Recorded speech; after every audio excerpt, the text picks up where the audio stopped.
നമസ്കാരം. മലയാളി വാർത്ത ഇൻസൈഡിലേക്ക് സ്വാഗതം. താനൂരിൽ നിന്ന് കാണാതായ 2 പെൺകുട്ടികൾ അവർ നേരെ മുംബൈയിലേക്ക് ട്രെയിൻ കയറുന്നു. ഒപ്പം ഒരു മലപ്പുറത്തുകാരൻ യുവാവും. മുംബൈയിലിറങ്ങി അവർ നേരെ പോകുന്നത് ഒരു ബ്യൂട്ടി പാർലറിലേക്ക്. 2 പേരും കൂടി 10,000 രൂപയാണ് ബ്യൂട്ടി പാർലറിൽ കൊടുത്തത്. അവരുടെ കയ്യിൽ ഇഷ്ടം പോലെ പണമുണ്ട് എന്ന് ബ്യൂട്ടി പാർലറുകാർ പറയുന്നു.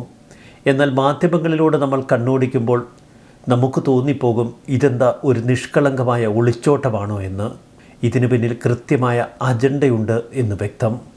താനൂരിൽ നിന്ന് കാണാതായ 2 +1 വിദ്യാർത്ഥിനികളെയും മുംബൈയിൽ വെച്ച് പോലീസ് പിടികൂടി.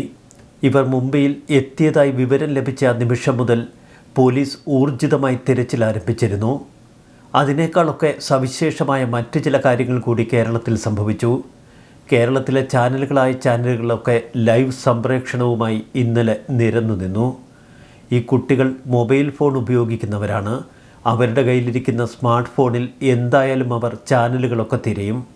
സിനിമയിൽ കാണുന്നത് പോലെയുള്ള ഒരു ഒളിച്ചോട്ടം. പിന്നീട് മുംബൈയിൽ അവിടെയുള്ള മെട്രോ ട്രെയിനിൽ കയറി അങ്ങോട്ടും ഇങ്ങോട്ടുമൊക്കെ കുട്ടികൾ പാഞ്ഞു പോകുന്നു. ഒടുവിൽ മുംബൈയിൽ നിന്നുള്ള ട്രെയിൻ യാത്രയ്ക്കിടെ ലോണാവാലയിൽ നിന്നാണ് ഇവരെ കണ്ടെത്തിയത്. മുംബൈ CSTയിൽ നിന്ന് ചെന്നൈ എഗ്മൂർ ട്രെയിനിലായിരുന്നു ഇവരുടെ യാത്ര. റെയിൽവേ പോലീസ് കുട്ടികളെ കണ്ടെടുത്തു. കേരളത്തിലെ മാതാപിതാക്കൾക്കും കേരളത്തിലെ സാധാരണ ജനങ്ങൾക്കുമൊക്കെ ആശ്വാസം. മൊബൈൽ ഫോൺ ലൊക്കേഷൻ കേന്ദ്രീകരിച്ചുള്ള അന്വേഷണമായിരുന്നു കുട്ടികളെ കണ്ടെത്താൻ സാഹചര്യമൊരുക്കിയത്. RPF പിന്നീട് പൂനെയിലെത്തിച്ച് ഇവരെ കേരള പോലീസിന് കൈമാറി. വീട്ടിൽ ഒരുപാട് പ്രശ്നങ്ങളുണ്ട്, തിരിച്ചു പോകാൻ ഒരുക്കമല്ല എന്ന് പെൺകുട്ടികൾ റെയിൽവേ പോലീസിനോട് പറഞ്ഞു. ബുധനാഴ്ച ഉച്ചയ്ക്ക് 12 മണിക്കാണ് താനൂർ മേഖലയിലെ സ്കൂളിൻ്റെ പരിസരത്ത് നിന്ന് ഈ പെൺകുട്ടികളെ കാണാതാകുന്നത്. പഠനത്തിൽ സവിശേഷ സഹായം ആവശ്യമുള്ള ഇരുവരും സ്ക്രൈബിൻ്റെ സഹായത്തോടെയാണ് പരീക്ഷയും എഴുതിയിരുന്നത്. പരീക്ഷയ്ക്ക് പോകുന്നുവെന്ന് പറഞ്ഞ് വീട്ടിൽ നിന്നിറങ്ങിയ പെൺകുട്ടികൾ പിന്നീട് അവരെ മുംബൈയിൽ വെച്ച് പിടികൂടി എന്ന വാർത്ത. ഇതിനിടയിൽ എന്തൊക്കെ സംഭവങ്ങൾ. കുട്ടികൾ സ്കൂളിലെത്തിയില്ല എന്ന് സ്കൂൾ അധികൃതർ മാതാപിതാക്കളോട് പറഞ്ഞതോടെയാണ് അന്വേഷണത്തിന് തുടക്കമായത്. കേരള പോലീസ് മിടുക്കരാണ് എന്ന് ഒരിക്കൽ കൂടി തെളിയിച്ചിരിക്കുന്നു.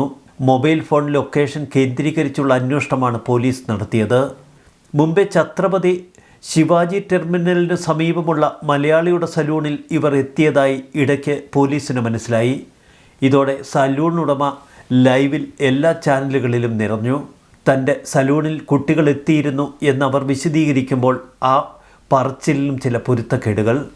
സലൂണിലെത്തിയ ഇരുവരും മുടിവെട്ടാനും ഷാമ്പു ചെയ്യാനുമായി ഏറെ സമയം അവിടെ ചിലവിട്ടുവെന്നാണ് സലൂൺ ഉടമ പറഞ്ഞത്. മലയാളിയായ ഈ സലൂൺ ഉടമ എന്തായാലും 2 കുട്ടികളുടെ തിരോധാനവും അവർ മുംബൈയിലെത്തി എന്ന ചാനൽ വാർത്തയുമൊക്കെ ഏതെങ്കിലുമൊക്കെ സുഹൃത്തുക്കൾ പറഞ്ഞറിയുമല്ലോ. ഇനിയാണ് കൂടുതൽ സംശയം. സമൂഹ മാധ്യമത്തിലൂടെ, പ്രത്യേകിച്ച് ഇൻസ്റ്റാഗ്രാമിലൂടെ പരിചയപ്പെട്ട മലപ്പുറം മഞ്ചേരി സ്വദേശിയായ ഒരു യുവാവ്, ഇയാൾ ഇവർക്കൊപ്പം നേരെ മുംബൈയിലേക്ക് തിരിച്ചു. ഇതിനിടയിൽ പെൺകുട്ടികൾ മുടിവെട്ടുന്നതിൻ്റെ ദൃശ്യങ്ങൾ പുറത്തു വന്നു. മുടിയുടെ മോഡൽ പെൺകുട്ടികൾക്ക് കാണിച്ചു കൊടുക്കാൻ വേണ്ടി സലൂണിലെ ബ്യൂട്ടീഷ്യനെടുത്ത വീഡിയോ ആണിതെന്നായിരുന്നു സൂചന. വേഗം ഇവിടെ നിന്ന് രക്ഷപ്പെടാൻ നോക്കാൻ പെൺകുട്ടികളിൽ ഒരാൾ മറ്റേ പെൺകുട്ടിയോട് സംസാരിക്കുന്നു. അതും ഈ വീഡിയോയിലുണ്ട്. മലയാളിയായ ഒരു പെൺകുട്ടി അപ്പോൾ ബ്യൂട്ടി പാർലറിലുണ്ടായിരുന്നു. എന്നിട്ടും എന്തുകൊണ്ട് അവർക്ക് സംശയം തോന്നിയില്ല, പോലീസിനെ ഈ വിവരം അറിയിച്ചില്ല? അടിമുടി ദുരൂഹത ഈ സംഭവത്തിലുണ്ട് എന്ന് വ്യക്തം. നേത്രാവതി എക്സ്പ്രസ്സിലാണ് പനവേലിൽ ഈ പെൺകുട്ടികൾ ഇറങ്ങിയത്. അവിടെ നിന്ന് ലോക്കൽ ട്രെയിനിലാണ് ഛത്രപതി ശിവാജി മഹാരാജാസ് ടെർമിനസിന് സമീപം എത്തിയത്. ഈ പെൺകുട്ടികളെ കാണാതാകുന്നതിന് മുൻപ് എടവണ്ണ സ്വദേശിയായ യുവാവിൻ്റെ ഫോണിൽ നിന്ന് 2 പെൺകുട്ടികളുടെയും നമ്പറുകളിലേക്ക് തുടർച്ചയായി കോളുകൾ പോയിക്കൊണ്ടിരുന്നു. തുടർന്നാണ് പോലീസ് ഇയാളെ കേന്ദ്രീകരിച്ച് അന്വേഷണം നടത്തിയത്. ഇൻസ്റ്റാഗ്രാമിലാണ് താൻ പെൺകുട്ടികളെ പരിചയപ്പെട്ടത് എന്ന് ഇയാൾ പോലീസിനോട് പറഞ്ഞു. പിന്നീട് ഇയാളെ പോലീസ് ബന്ധപ്പെടുമ്പോൾ കേരളത്തിൽ ഇത് വലിയ വാർത്തയായി എന്നും താൻ ഭയപ്പെട്ട് കേരളത്തിലേക്ക് മടങ്ങുകയാണെന്നും ഇയാൾ പോലീസിനോട് പറഞ്ഞു. ഇതിനിടയിൽ പോലീസ് ഇയാളുടെ ഇടവണ്ണയിലെ വീട്ടിലെത്തി. ഇതോടെ പരിഭ്രാന്തരായ യുവാവ് പെൺകുട്ടികളെ ഉപേക്ഷിച്ച് നേരെ കേരളത്തിലേക്ക് കടന്നു കളയുകയായിരുന്നു. Tanur Devadhar government higher secondary സ്കൂളിലെ +2 വിദ്യാർത്ഥിനികളാണ് ഇവർ 2 പേരും. പെൺകുട്ടികൾക്കൊപ്പം ഒരു യുവാവ് കൂടിയുണ്ട് എന്നറിഞ്ഞ പോലീസ് പിന്നീട് യുവാവിൻ്റെ ഫോണിൽ ബന്ധപ്പെടുകയും ഇയാളുമായി സംസാരിക്കുകയും ചെയ്തു. ഇത് വലിയ വാർത്തയായി എന്ന് താൻ തിരിച്ചറിഞ്ഞതോടെ പെൺകുട്ടികളോട് കേരളത്തിലേക്ക് മടങ്ങാൻ ഉപദേശിച്ചുവെന്നാണ് യുവാവ് പറഞ്ഞത്. എന്നാൽ പെൺകുട്ടികൾ കൂട്ടാക്കിയില്ല. താൻ കേരളത്തിലേക്ക് അതുകൊണ്ട് മടങ്ങി. ഫാത്തിമ ഷഹദ ആവശ്യപ്പെട്ടതനുസരിച്ചാണ് അക്ബർ റഹീം പുറപ്പെട്ടതെന്ന് റഹീമിൻ്റെ വീട്ടുകാർ പറയുന്നു. ഇൻസ്റ്റാഗ്രാം വഴിയാണ് റഹീം ഫാത്തിമയെ പരിചയപ്പെട്ടത്. എന്നാൽ ഫാത്തിമയുടെ സുഹൃത്ത് അശ്വതിയെ എങ്ങനെയാണ് അവർ ഒപ്പം കൂട്ടിയത്? അശ്വതിയെ കൂട്ടുന്നതിൽ മറ്റെന്തെങ്കിലും ദുരുദ്ദേശം ഈ സംഘത്തിനുണ്ടായിരുന്നോ? ഫാത്തിമയ്ക്ക് വീട്ടിൽ ചില പ്രശ്നങ്ങളുണ്ടായിരുന്നുവെന്നാണ് ഇപ്പോൾ റഹീമും പറയുന്നത്. എന്നാൽ അശ്വതിയെ എന്തിനാണ് ഒപ്പം കൂട്ടിയതെന്നതിൽ റഹീമിനും വിശദീകരണമില്ല. കുടുംബത്തോടൊപ്പം തുടരാൻ കഴിയില്ല എന്ന് ഫാത്തിമ തന്നോട് പറഞ്ഞുവത്രേ. വീട്ടിൽ നിന്ന് ഇറങ്ങിപ്പോവുകയാണ് എന്ന് പറഞ്ഞപ്പോൾ യുവാവ് പിന്തിരിപ്പിക്കാൻ ശ്രമിച്ചുവെന്നൊക്കെയാണ് റഹീം വിശദീകരിക്കുന്നത്. എന്നാൽ സഹായിച്ചാലുമില്ലെങ്കിലും താൻ പോകുമെന്ന് പറഞ്ഞപ്പോൾ റഹീമും ഒപ്പം കൂടിയെന്ന് റഹീമിൻ്റെ വീട്ടുകാർ. കുട്ടിയുടെ ദുരവസ്ഥ കണ്ടാണ് റഹീം കൂടെ പോയത് എന്ന് വീട്ടുകാർ പച്ചയ്ക്ക് വിളമ്പുമ്പോൾ അതൊക്കെ വാരി വിതറാൻ മാധ്യമങ്ങളും. വീട്ടിൽ പ്രശ്നമുള്ള ഒരു കുട്ടി കൂട്ടുകാരിയെയും കൂട്ടി നേരെ മുംബൈയിലേക്ക് പുറപ്പെടുന്നു, ഒപ്പം ഒരു യുവാവും. ഇതൊക്കെ എങ്ങനെ അങ്ങ് ദഹിക്കുമെന്നാണ് മലയാളികൾ ചോദിക്കുന്നത്.